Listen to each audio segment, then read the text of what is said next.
நிறையா கொஷின்ஸில் பார்த்துருப்பீங்க.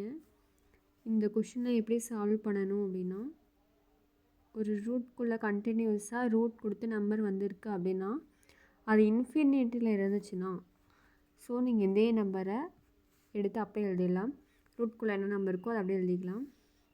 அதுக்கடுத்தது இன்ஃபினிட்டி இல்லாமல் கண்டினியூஸ் இல்லாமல் இருக்குது, சேம் நம்பர் ரூட்குள்ளே இருக்குது அப்படின்னா இது எந்த நம்பராக இருந்தாலும் 2 பவரில் இங்கே எத்தனை டைம் நம்பர் இருக்கோ ஸோ அது எடுத்து போட்டுக்கலாம். அப்போ 1 2 3 டைம் 4 டைம்ஸ் வந்து நம்பர் இருக்குது, அது பவரில் போட்டுக்கலாம். 2 பவர் 4 அப்படிங்கிறது 16. இதை இங்கே என்ன நம்பர் இருக்கோ ஸோ அதோட இதில் எடுத்து போடலாம்.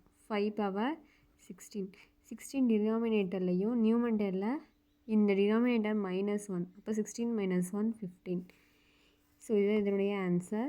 இதுக்கு அடுத்தது ரூட்குள்ளே கண்டினியூஸ் நம்பர் +5 கொடுத்துருக்காங்க, சிம்பிளில் கொடுத்துருக்காங்க அப்படின்னா இது வந்து இங்கே கொடுத்துருக்கிற நம்பரை மல்டிப்பிளில் எப்படி பண்ண முடியும்னு பார்க்கணும். இப்போது 5 5 × 1 தான் மல்டிபிள் பண்ண முடியும். இங்கே வந்து ப்ளஸ் சிம்பிள் இருக்கு இல்லையா, ஸோ அதனால் ப்ளஸ் கொடுத்துருக்காங்க அப்படின்னா பிக்கஸ்ட் நம்பருக்கு வந்து 5 தான் ஆன்சர். இவ்வளோதான்.